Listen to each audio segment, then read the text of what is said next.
మదనపల్లి చౌడేశ్వరి కళ్యాణ మండపం నందు సమావేశం నిర్వహించిన ఎన్ఆర్పీఎస్ నాయకులు ఈ కార్యక్రమానికి ఎంఆర్పీఎస్ వ్యవస్థాపకుడు మందకృష్ణ మాదిగ అతిథిగా హాజరయ్యారు. మందకృష్ణ మాదిగ మాట్లాడుతూ మాదిగలకు మాదిగ ఉపకులాలకు తీవ్రమైన అన్యాయం జరుగుతూ ఉన్నది. రిజర్వేషన్లను చట్టసభల్లోనూ మాదిగలకు తీవ్రమైన అన్యాయం జరుగుతున్నది.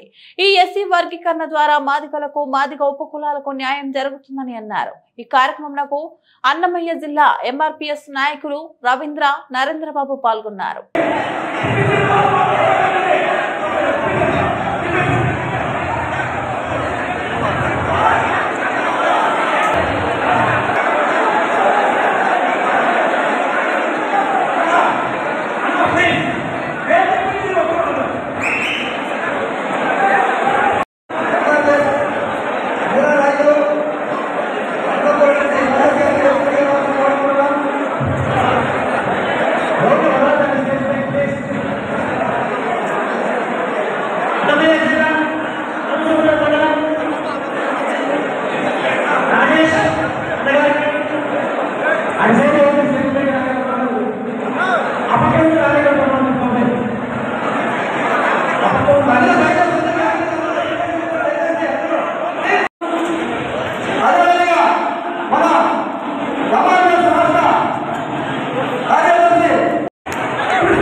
మేము 10 అడుగులు వర్గీకరణ సాధించడం కోసమే బతికాము.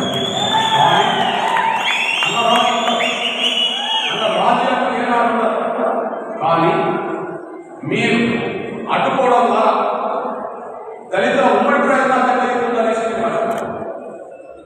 మీరు అడ్డుకోవడం ద్వారా దళితుల ఉమ్మడి ప్రయత్నాలు జరుగుతుందనేసి మీరు మర్చిపోవాలి. ఎందుకు నేను ఈ మాట మాట్లాడుతున్నంటే వాళ్ళ సింగిల్ ఏజెండా ఈ 30 ఏళ్లలో వర్గీకరణ అడ్డుకునే వాళ్ళకి 30 ఏజెండే లేదు.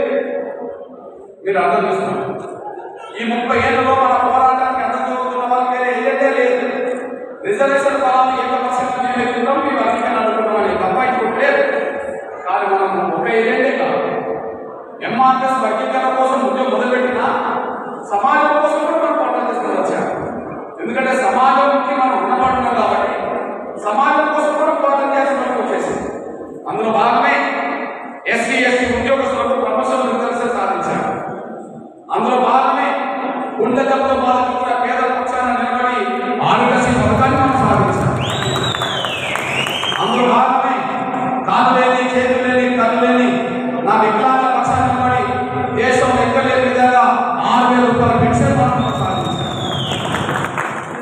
అదే సమయంలో అత్యంత వృద్ధుల పక్షాన, వర్ధన్ కోల్పోయిన వితంతుల పక్షాన, అదే సమయంలో ఒంటరి మహిళల పక్షాన పోరాటం చేసి వాళ్ళ పెన్షన్ 4,000 సాధించారు.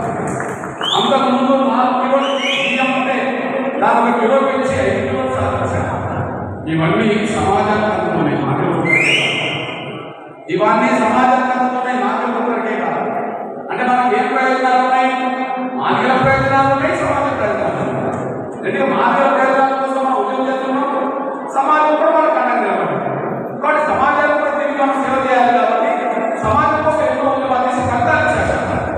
మానవానికి ఉద్యోగీకరణ చేసింది కాదు. ఉద్యోగం మొదలైన రోజు నుంచి మన వ్యతిరేకంగా మొదలైన రోజు నుంచి ఇప్పటి వరకు వర్గీకరణ అడ్డుకోవడమే తప్ప వాళ్ళ సమాజం పట్ల బాధ్యత లేదు. మన బాధ్యత ఈ నేపథ్యంలో మీ అందరూ చెప్తున్నాను, ఈ నేపథ్యంలో వాళ్ళకు కూడా చెప్తున్నాను, అయా మానసికంగా మనం ఇప్పటికైనా వర్గీకరణ అమలుకు సహకరించాలి. మీరు అడ్డం పడితే ఆగేదే కాదు, మీరు అడ్డం పడితే ఆగేది కూడా లేదు. కానీ సహకరించడం ద్వారా మన మధ్య ఐక్యత కలుగుతుంది.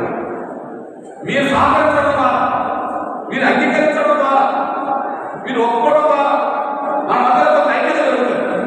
కానీ చివరి వరకు అడ్డుకుంటామని చెప్పడం ద్వారా మన మధ్య ఐక్యత కలుగుతుంది. మీరు ఐక్యత కోరుకుంటే వర్గీకరణ అంగీకరించాలి, సహకరించాలి. అప్పుడు ఐక్యత కలుగుతుంది. ఆ ఐక్యత కలిగిన రోజు ఈ దేశంలో పెండింగ్ సమస్యలన్నీ పరిష్కారం.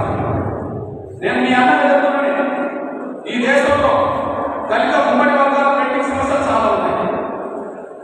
అంబేద్కర్ కాలం నుంచి ఉన్నాయి. అంబేద్కర్ బతికినప్పుడు దళితుల సమస్యలు పెండింగ్ ఉన్నాయి. ఈనాడు అంబేద్కర్ సమస్యలు పెండింగ్ ఉన్నాయి.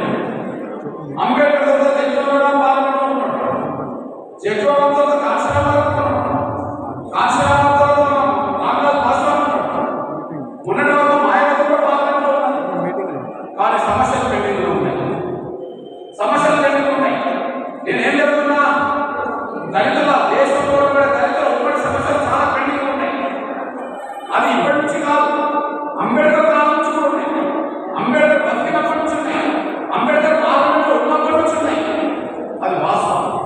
కాలాలేమైనా ఆ కాలం నుంచి కాలం పక్షాలు దాని కొన్ని సమస్యలు ఉన్నాయి. ఉదాహరణ మీ అందరూ చెప్తున్నాను, ఇప్పుడు రిజర్వేషన్లు ఉన్నాయి. రిజర్వేషన్లు ఎస్సీ ఎస్టీలకు ఏ రకంగా ఉన్నాయి? విద్యా రంగంలో ఉన్నాయి. ఏ రకంగా ఉన్నాయి? ఉద్యోగ రంగంలో ఉన్నాయి. ఏ రకంగా ఉన్నాయి? పొలిటికల్ రంగంలో ఉన్నాయి. ఎస్సీ ఎస్టీలకు విద్యా రంగంలో రిజర్వేషన్లు ఉన్నాయి. ఎస్సీ ఎస్టీలకు ఉద్యోగాల రిజర్వేషన్లు ఉన్నాయి. ఎస్సీ ఎస్టీలకు రాజకీయ రిజర్వేషన్లు ఉన్నాయి. స్థానిక సంస్థలు కూడా చట్ట సభ రిజర్వేషన్లు ఉన్నాయి. మరి ఎస్సీ ఎస్టీలకు న్యాయవంతుల రిజర్వేషన్ ఎందుకు? ఎస్సీ ఎస్టీలకు న్యాయవంతుల రిజర్వేషన్ ఎందుకు? ఆ న్యాయవంతులకు కూడా కింద ఉన్నాయి, పైన ఆ న్యాయవంతులకు కూడా కింద ఉన్నాయి, పైన మీరు జిల్లా కోర్టులో ఎస్సీ ఎస్టీలకు రిజర్వేషన్ ఉన్నాయి. మీరు మున్సిపల్ కోర్టులో ఎస్సీ ఎస్టీలకు రిజర్వేషన్ ఉన్నాయి. కింద మనం జడ్జీలు కనిపిస్తాం. కానీ అదే హైకోర్టుకి అయితే మనకు రిజర్వేషన్ లేదు. అదే సుప్రీంకోర్టుకి అయితే రిజర్వేషన్ లేదు. డాక్టర్ బాబాసాహెబ్ అంబేద్కర్ అనే మహానుభావుడు ఏ శాఖ మంత్రి? డాక్టర్ బాబాసాహెబ్ అంబేద్కర్ అనే మహానుభావుడు ఏ శాఖ మంత్రి? న్యాయశాఖకే మంత్రి. బాబాసాహెబ్ అంబేద్కర్ న్యాయశాఖకే మంత్రి. మరి న్యాయశాఖలో రిజర్వేషన్ ఎందుకు పెండింగ్ ఉంది? బాబాసాహెబ్ అంబేద్కర్ న్యాయశాఖకే మంత్రి, న్యాయశాఖలో రిజర్వేషన్ మంత్రి. అది పెండింగ్ ఉన్న సమస్య కదా. అంబేద్కర్ తర్వాత జడ్జిరావు పార్లమెంట్, జడ్జిరావు తర్వాత కాశీరావు పార్లమెంట్కి వెళ్ళింది కదా.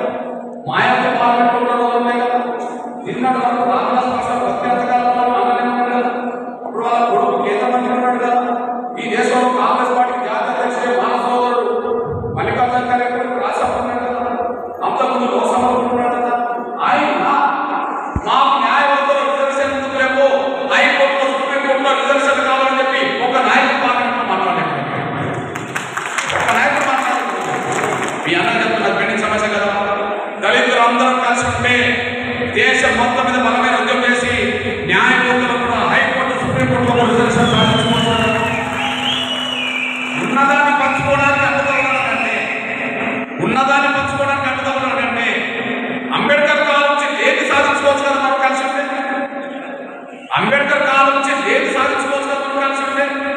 లేని మాత్రం వాస్తవమే కదా, పెండింగ్ ఉన్న సమస్య కదా, దాంట్లో మనం గుర్తించవచ్చు కదా. పార్లమెంట్లో ఇప్పటివరకు ఏ దళిత రాష్ట్రంలో గుర్తించలేదు కదా, మనం చూస్తలేము కదా. అంటే మనకి బాధ్యత ఉన్నది కదా, గుర్తించాల్సిన అవసరం కూడా ఉన్నది కదా. మరి మీరు కలిసి